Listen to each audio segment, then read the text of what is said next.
At least 3 months there. Ayan, mag-unbox tayo guys ng Xpad 20 Pro LTE.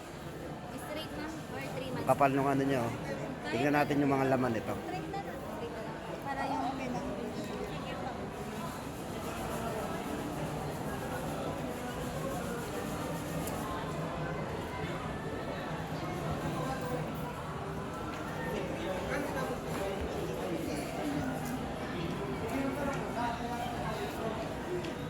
Naka 12 inches, 2K resolution, naka 90 Hz po yung refresh rate nito. Ang kanilang Xpad 20 Pro. Ito po, powered like a PC. So parang PC na po ang datingan yan guys kasi may Bluetooth keyboard na yan kasama. Inches. Tapos guys, ito na yung bagong release po nila. Medyo malaki guys to, pakita ko sa inyo. Medyo malayo-layo ng display niyan. Ito po ay 12 inches naman. So ito parang PC na po talaga ang datingan nito. Ito guys, maganda dito ang display po ng kanilang bagong labas na Xpad 20 Pro.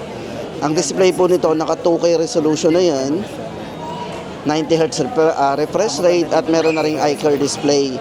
So ibig sabihin guys, smooth siya sa ating paningin. So ibig sabihin hindi ganun ka-harmful sa ating mata yan. Tapos yan po size ng screen yan is 12 inches. So medyo malaki. Processor na ginamit po dito, syempre, Helio G100 Ultimate. Usually nakikita po natin yan sa mga gaming phone, yung mga mid-range po na cellphone. Pero nandito po yung processor niya, naka Helio G100 Ultimate 4G processor. Meron na rin po yung tinatawag na multi-device collaboration. Pwede po natin i-connect yan, di ba? Sa mga cellphone din. Tapos, hindi lang yan. Ang maganda po dito sa kanilang bagong Xpad 20 Pro, ay may kasama na po yung S Pen, di ba? Grabe guys, so separate sa iba yun, separate yan binibili. Pero dito kay kay Xpad 20 Pro kasama na. Tapos hindi lang yan guys, bukod doon sa kasama na yan, may kasama rin siyang Bluetooth keyboard. At hindi lang yun, bukod sa Bluetooth keyboard, may isa pa po siyang case na tinatawag natin na cover. Book keyboard naman, may book cover naman ang tawag doon sa isa. Walang keyboard pero may cover. So dalawa yung makukuha natin, isang ganito at isang book cover. Kasama po itong pencil, di ba? So yun ang maganda dito guys sa kanilang yung bagong larger view, clear comfort. Yan. Grabe, tapos yung speakers nga pala nito guys, 4. So meron tinatawag na 360 immersion. 4 speakers symphony talaga yan. So, sound by DTS Listen. Then, sa battery, meron siyang 8,000 mAh battery. Yan, para po sa variant ito guys, dalawang variant po ang kanilang Xpad 20 Pro. Ito po ang isang variant ito, 128, 10,999. At ang kanila pong 256 gig ay 12,999. 12,999 lang po guys ha. Napakamura. Very affordable po yan sa isang kompleto. Yan, meron po siyang ganyan at may dalawang case na kasama. Bali dalawa yung mo. Isang cover.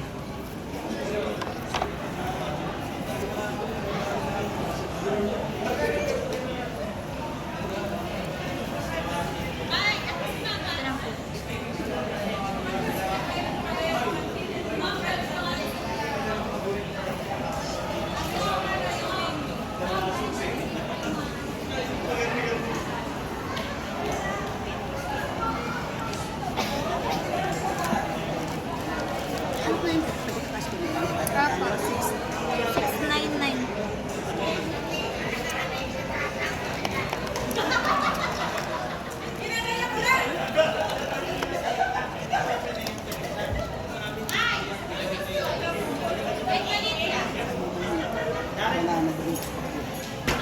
Kuya Goji.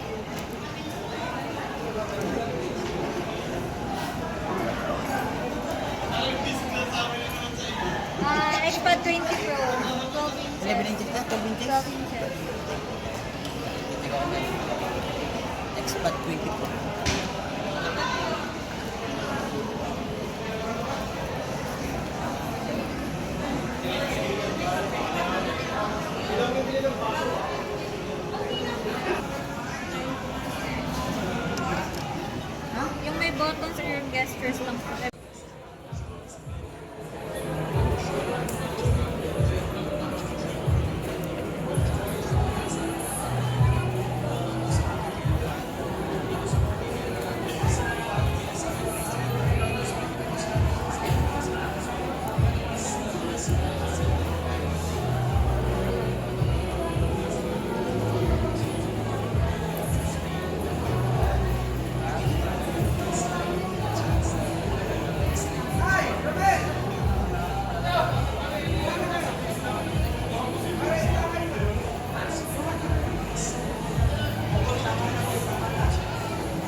Last po Infinix, ma'am.